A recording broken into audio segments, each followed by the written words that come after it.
వాత పెట్టినా సిగ్గు లేకుండా కనీసం క్షమాపణ చెప్పి నాది తప్పయిందని ఒప్పుకుంటాడు అనుకున్నాను. కానీ మళ్ళీ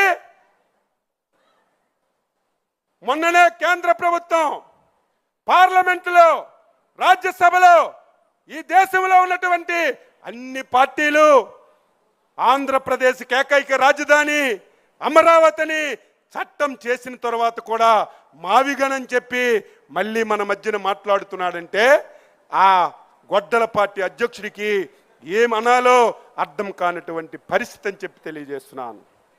పోలవరాన్ని గాడిలో పెట్టాం. ఉదయమే మా నరేంద్ర మాట్లాడాడు.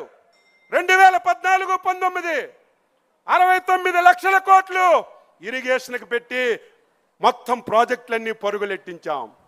5 సంవత్సరాల్లో ఒక్క ప్రాజెక్ట్ ఇవ్వలేదు. మాట్లాడితే రాయలసీమ బిడ్డని నేనంటాడు, రాయలసీమకి ఉద్ధరించానంటాడు. రాయలసీమకు కూడా 1 ఎకరాకి కూడా నీరిచ్చినటువంటి సందర్భాలు లేవు. మళ్ళీ చంద్రబాబు నాయకత్వంలో ఇరిగేషన్ ప్రాజెక్టులన్నిటికి కూడా ముందుకు తీసుకెళ్తున్నాం. ఈరోజు మనందరం గొడ్డల పార్టీ అధ్యక్షుడంటే గింజుకుంటున్నాడు. ఏం తప్పు మాట్లాడుతున్నామా? ఇందులో ఏమైనా పొరపాటు ఉందా? నువ్వు 100% గొడ్డల పార్టీ అధ్యక్షుడివే అని చెప్పి తెలియజేస్తున్నాను. మనమంటే మొన్ననే వచ్చి ఒక పాత్రికేయుల సమావేశం పెట్టాడు. నన్ను గొడ్డల పార్టీ అంటున్నారని, నేనేం చేశానని. ఆ ప్రెస్ మీట్ చూసిన తర్వాత మన మహానాడు వేదికగా జగన్మోహన్ రెడ్డికి అభినందనలు తెలియజేస్తున్నాను. ఆ ప్రెస్ మీట్ ఎందుకు పెట్టాడు? మీరందరూ నా ఒక్కనే గొడ్డల పార్టీ అంటున్నారు. నాది కాదు, మా కుటుంబ నేపథ్యమే ఒక ప్రేక్షణ పునాదుల మీద పుట్టిందని సాక్షాత్తు జగన్మోహన్ రెడ్డి పాత్రికేయుల సమావేశంలో పుట్టాడు. వారి తాత రాజారెడ్డి ఎవరైనా సరే సహాయం చేస్తే మనం వారికి మెచ్చుకుంటాం, జీవితాంతం రుణపడి ఉంటాం. ఒక బలహీన వర్గాలు చెందిన వ్యక్తి మీరు రండి, మా మైన్లో వాటా ఉండి అందరం కలిసి ముందుకెళ్దామంటే ఆ మైన్ ఓనర్కే చంపి ఆ మైన్ను ఓన్ చేసుకొని ఆ డబ్బుతో ఈరోజు సామ్రాజ్యాన్ని నిర్మించుకొని ఆ రోజు నుంచి ఈ రోజు వరకు వ్యవహరిస్తున్నారు. మన అధ్యక్షుల వారు ఎప్పుడూ చెప్తారు, ఇది ఒక ప్రేక్షణ కుటుంబం. చాలా అజాగ్రత్తగా మనం ఉండాలి. జాగ్రత్తగా, అజాగ్రత్తతో ఉంటే చాలా పొరపాటు జరుగుతుంది. వాళ్ళ తాత రాజారెడ్డి వేట కొడవలతో స్టార్ట్ చేశాడు, తండ్రి కత్తులతో స్టార్ట్ చేశాడు. ఈయన వచ్చేసరికి గొడ్డలతో రాజకీయం చేసి ఈ రాష్ట్రాన్ని మొత్తం నాశనం చేయడానికి ఒక కంకణం కట్టుకొని పనిచేస్తున్నాడు. మాట్లాడితే అబద్ధాలు. నిన్న ఈరోజు పవిత్రమైనటువంటి మహానాడు జరుపుకుంటే నిన్నే ఒక సమావేశం పెట్టాడు. నిన్న మీ ఎమ్మెల్యేలు ఎమ్మెల్సీలు విద్యాశాఖ కార్యాలయంకి వెళ్ళి డిఎస్సిలో అవినీతి జరిగిపోయిందని సిగ్గుందా, లజ్జుందా, మాట్లాడే నైతిక హక్కు నీకుందా? 5 సంవత్సరాల అధికారంలో ఉండి ఒక్క ఉపాధ్యాయు పోస్టు కూడా నువ్వు తీయకపోతే మా యువనాయకుడు అధికారంలోకి వస్తే మొదటి డిఎస్సి పెట్టి నేను ఉద్యోగాలు ఇస్తానని ఒక మాటిచ్చి మీరు కక్షగట్టి ఆ నోటిఫికేషన్ ముందుకెళ్లకుండా 100 కోట్లు కేసులు కోర్టులో వేస్తే కోర్టులన్నీ క్లియర్ చేసి డిఎస్సిని పారదర్శకంగా చేసి ఉద్యోగాలు ఇచ్చాం. పోనీ ఏదైనా తప్పు జరిగిందంటే ఎప్పుడు అడగాలి? పరీక్ష జరిగినప్పుడు అడగాలి. ఉద్యోగ పత్రాలు ఇప్పుడే జరగాలి. దొంగల పడిన 6 మాసాలకి కుక్కల మొరిగినట్టుగా ప్రజా సమక్షంలో వాళ్ళకి మనం ఉద్యోగ పత్రాలు ఇచ్చి వాళ్ళు పాఠశాలలో జాయిన్ అయ్యి వారు బ్రహ్మాండంగా చదువు చెప్పుకునే సంవత్సరం తర్వాత గొడ్డల పార్టీ బాగా ఎక్కింది కాబట్టి దీన్ని డైవర్ట్ చేయాలి. డైవర్ట్ చేయాలంటే అచ్చెన్నాయుడు మీదో ఎక్స్ మీదో వై మీదో విమర్శ చేస్తే ఎక్కదని మన జాతీయ పార్టీ వర్కింగ్ ప్రెసిడెంట్ మీద ఈరోజు కావాలని చెప్పి విమర్శలు చేస్తున్నారు. దీన్ని మనందరం కూడా తిప్పి కొట్టాలని చెప్పి తెలియజేస్తున్నాను. నిన్న ఒక బుక్ రిలీజ్ చేశాడు. ఆ బుక్ మొత్తం చూస్తే నాకే ఆశ్చర్యం. ఆ బుక్ పేరు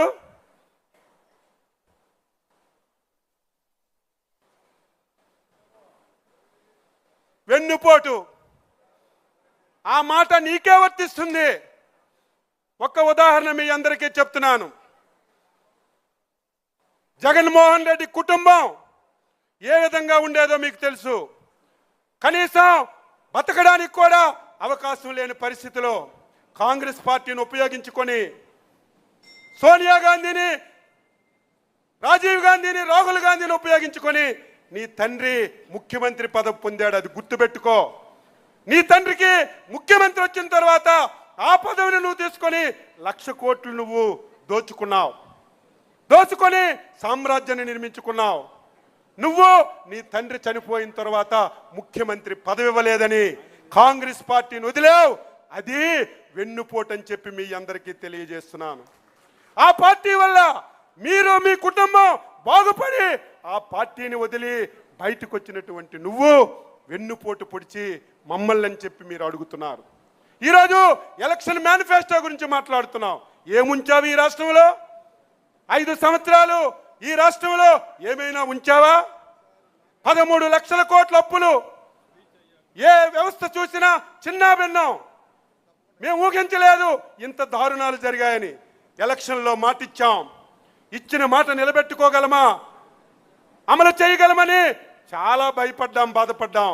కానీ సమర్థవంతమైన నాయకుడు చంద్రబాబు నాయుడు గారు, కేంద్రంలో మోడీ గారు సహకారం తీసుకొని మీరు, నేను ఎవ్వరూ ఊహించిన విధంగా 2 సంవత్సరాల్లో సూపర్ 6 అని చెప్పి ప్రతి హామీని అమలు చేసి సూపర్ హిట్ చేసిన విషయాన్ని ప్రతి ఒక్కరు కూడా గుర్తుపెట్టుకోవాలి.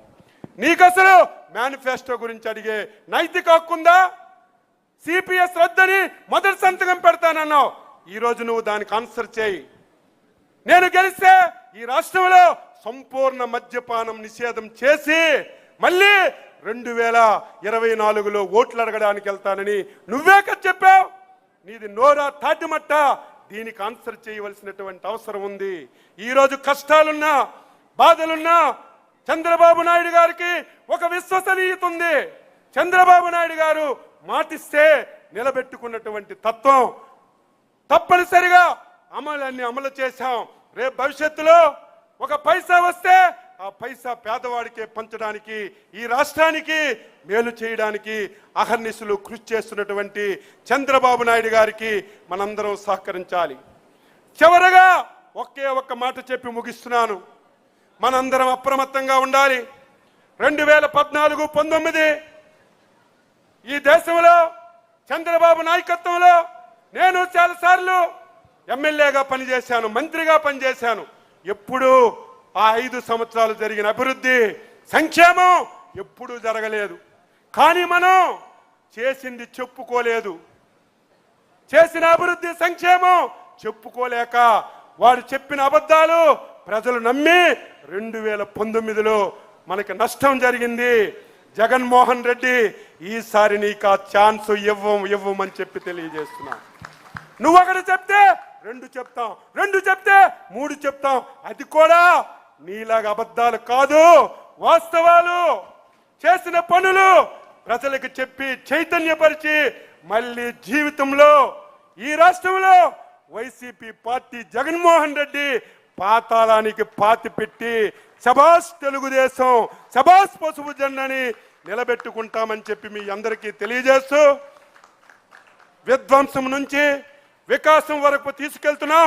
రేపు భవిష్యత్తులో ఆంధ్రప్రదేశ్ రాష్ట్రాన్ని ఈ దేశంలో ఒక అగ్రగామిగా నిలబెట్టడానికి మనందరి సహకారంతో చంద్రబాబు నాయుడు గారు, యువనేత లోకేష్ బాబు గారు కలిసి ఈ రాష్ట్రాన్ని ముందుకు తీసుకెళ్తారని ఈ సందర్భంగా తెలియజేస్తూ ఈ అవకాశం ఇచ్చినటువంటి అధ్యక్షుల వారికి, లోకేష్ బాబు గారికి హృదయపూర్వకంగా అభినందనలు తెలియజేస్తూ సెలవు తీసుకుంటున్నాను. జై హింద్.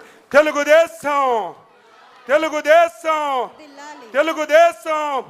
చంద్రబాబు నాయకత్వం, చంద్రబాబు నాయకత్వం, చంద్రబాబు నాయకత్వం. యువ నేత నారా లోకేష్ బాబు నాయకత్వం, యువ నేత నారా లోకేష్ బాబు నాయకత్వం, యువ నేత నారా లోకేష్ బాబు నాయకత్వం. NTR, NTR, NTR. Jai Hind. Thank you. Well, మీ ఆవేదన ప్రతి కార్యకర్త గుండెల్లో ఉందన్నా.